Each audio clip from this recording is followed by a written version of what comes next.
हमारे ऊपर प्रभु की कृपा है ये हम कैसे पहचाने? ये 8 लक्षण प्रकट होने लगते हैं जिसके ऊपर प्रभु की कृपा होती है। हमारे ऊपर प्रभु की कृपा है ये हम कैसे पहचाने? तो ये 8 लक्षण प्रकट होने लगते हैं जिस पर हरिजू की प्रियाजू की कृपा है। पहला, घोर अपराध करने वाले के प्रति भी दया की भावना, शांति पहला लक्षण है। भाव में भी पहले शांत भाव है। हमारे ऊपर श्री हरिजू की कृपा है, इसकी पहचान ये 8 लक्षण। पहला, शांति, अर्थात घोर अपराधी के प्रति भी गुस्सा ना क्षमा करना, ये हरि की कृपा का लक्षण है। देख लो भाई, घोर अपराधी शब्द तो जाने दो, जरा सा प्रतिकूल हो जाए तो लाख समझाओ पर भ्रकुटी तनी रहती है। भला ऐसा है? अपराधी पर भी क्षमा का भाव होना, ये हरि कृपा पात्र में ही होगा, अन्य में नहीं। तो अगर अपने हृदय में ऐसा लगे कि ऐसा नहीं है तो हरिजू से प्रार्थना करनी चाहिए कि कृपा करो, मेरे में सामर्थ्य आवे। दूसरा, अनुसूया, वो किसी भी के प्रति कभी भी कोई दोष दर्शन ही नहीं करेगा। दोष कथन, दोष श्रवण की तो बात जाने दो। अनुसूया, दूसरों के गुणों में दोष ढूंढना ये नहीं होता, हरि कृपा पात्र में नहीं होता। ये सब भजन के नाश करने वाले हैं। जैसे पहला अपराधी पर क्रोध कर देना, तो माया ने भेजा इसीलिए था कि तुम्हारे साथ व्यवहार ऐसा करे कि तुम क्रोध करो। क्रोध करोगे तुम्हारी ऊर्जा शक्ति नष्ट हो जाएगी, अध्यात्म में जो चलने की थी। और कहीं तुमने संकल्प कर लिया तो भजन शक्ति नष्ट हो जाएगी। तो अगर भजन बल है तो गया, जरूर उसको दंड मिलेगा, पक्का मिलेगा, 100% मिलेगा, लेकिन आप खाली हो गए। ना भजन करने की वृत्ति रहेगी और ना भजन रहेगा, दोनों बात। अनुसूया, किसी के सद्गुणों में दोष देखना, गुणों में दोष ढूंढना, ये हरि कृपा पात्र में नहीं होता। ये बहुत मंगलमयी बातें हैं जिससे हमारा भजन मार्ग पुष्ट होता है। तीसरा, वो बाहर से और भीतर से पवित्र रहता है, हरि कृपा पात्र। शौचाचार का ज्ञान होना चाहिए, वस्त्र आपके पवित्र होने चाहिए, ये बाहरी जल रज आदि के द्वारा बाहरी पवित्रता। और निष्कपटता, निश्चलता, सत्य भाव, ये अंदर की पवित्रता है। अगर कपट है, छल है, असत्य है तो हृदय मलिन रहता है। भीतर और बाहर से पवित्र रहना, इसमें खास बात क्या है? भीतर और बाहर से पवित्र रहने में, भीतर और बाहर से सदैव पवित्र कौन रह सकता है? तो बोले जो पुंडरीकाक्ष भगवान श्री हरि का प्रियाजू का स्मरण करता रहता है, शवाभ्यंतर शुचि, वो बाह्य और अभ्यंतर दोनों से पावन रहता है। तीसरी जो कृपा का लक्षण है, अर्थात वो सदैव भगवत चिंतन परायण, शौचाचार का पालन करने वाला, बाहर और भीतर से हरि कृपा पात्र पवित्र रहता है। चौथा, ऐसे कार्यों का अनुष्ठान न करें जिनमें हमारा भजन छूटता है, जिनमें सत्य छूटता है, जिनमें भगवत भाव छूटता है। जैसे आपके ऊपर कृपा हुई, आप भगवत मार्ग में चल रहे हैं, अब आप ऐसे सांसारिक कार्यों का अनुष्ठान कर रहे हैं जिनमें आपकी चित्त वृत्ति बिल्कुल भगवत विमुख हो रही, तो जीवन का लाभ क्या होगा? लाभ तो है भगवत स्मरण सहित। कल एक ने प्रश्न किया कि मैं खाता तो नहीं हूं लेकिन मांस के दुकान में मांस बेचता हूं, होटल आता, क्या उचित है? ये उचित कैसे हो सकता है? तुम और भी तो व्यापार कर सकते हो।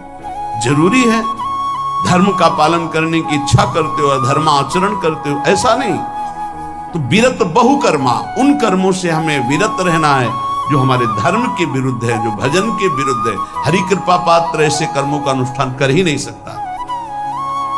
अपने भजन का फल देखना भगवत कृपा पात्र की, सबको प्रदान कर देना।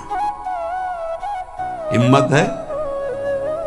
अपने भजन, इतनी मेहनत से किया हुआ भजन, भजन होने के बाद हे प्रभु इस भजन का फल हो, सर्वे भवन्तु सुखिना सर्वे सन्तु निरामयः।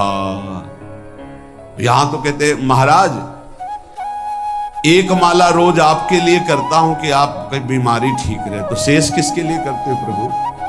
शेष है अगर इष्ट और गुरु के लिए तुम्हारा है कि एक माला करते तो फिर इतनी माला करते तो हमें क्या होगा? सब आपको दे देंगे तो हमें क्या होगा? तभी भजन का रहस्य ले जाना। छठवां, अपने भजन से अपने लिए कुछ भी ना चाहना और दूसरों की तो बात जाने दो, दूसरों से कुछ ना चाहना ये तो ठीक है, अपने भजन से अपने लिए कुछ ना चाहना है हिम्मत। देखो ये हरि कृपा पात्र में हिम्मत होगी। अपना भजन अपने प्रयोग में ना लाना, इसका भी आंतरिक रहस्य है। अपने प्रयोग में आप शरीर को लेकर के बोलेंगे, अगर स्वरूप को लेकर तो प्रयोग की कोई वहां जरूरत ही नहीं, स्वरूप पूर्ण काम है, वहां कोई अभाव नहीं। जब आप कोई भाव अपने लिए करेंगे तो देह भाव होगा, देह भाव से किसी विषय की मांग होगी। विषय पूर्ति भजन का फल नहीं होता, भजन का फल होता विषय निवृत्ति। बहुत जोर की बात है, कैसे समझ? अपने भजन का भी फल अपने लिए नहीं, दूसरों से कुछ चाह रखना तो बात ही जाने दो, भजन से भी कोई अन्य सुख की चाह नहीं। क्या चाहिए? भजन ही बनता रहे, भजन का फल भजन बनता रहे, खूब निरंतर जप करते रहे। सातवां, किसी भी मान सम्मान कीर्ति पद प्रतिष्ठा के मिलने पर हृदय का असंतुष्ट हो जाना, यह हरि कृपा पात्र का लक्षण होता है। प्रणाम नमस्कार जय हो तो हृदय में असंतुष्ट हो जाना चाहिए। कोई किंचन मात्र अभिमान न उदय हो जाए। प्रभु बचाओ, ये माया की चकाचौंध से बचा लो नाथ। कौन सा अपराध बन गया कि आपकी जय की जगह यहां हमको ऐसा सुनना पड़े। मान प्रतिष्ठा कीर्ति जिसके लिए बड़े बड़े लालायित रहते, हरि कृपा पात्र को विष की तरह चुभती है। और आठवां,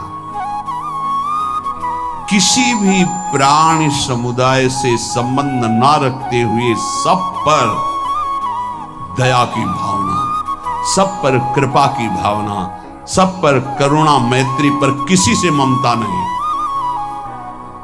ये सूत्र बहुत व्यवहार में प्रयोग करने योग्य है। सबसे करुणा और मैत्री, पर किसी से ममता नहीं। करुणा तो करी भरत जी ने, मैत्री भी की मृग से, पर ममता रहित नहीं रहे। ममता कर ली तो अगला जन्म हिरण का हो गया। ममता नहीं रखी। निर्ममो निरहंकारा, करुणा मैत्री तो करनी है, जैसे इसमें आदेश है, गीता में जी आदेश है, अद्वेष्टा सर्वभूतान मैत्रः करुणैव च, पर निर्ममो निरहंकारा, ये साधक की चतुरता है। प्राणी मात्र पर दया कृपा करुणा मैत्री, पर ममता नहीं। ममता किसी से, और यहां करुणा मैत्री ये तो गायब हो गई, केवल ममता रह गई है। अपने शरीर से ममता, शरीर संबंधियों से ममता, विषय भोगों से ममता, यही जहर है। संबंध में ये ममता ही जहर है, विचारों में अहंकार जहर है, कर्मों में ये आसक्ति जहर है। इसी जहर को मिटा दे तो जीवन मुक्त महापुरुष कर्म करते हुए, विषय सेवन करते हुए, वार्ता करते हुए, विचार करते हुए, बिल्कुल जहर रहित उसका जीवन हो गया। तो ये 8 बातें हरि कृपा पात्र में होती हैं, इनको बार बार सुनना और हृदय में धारण करना।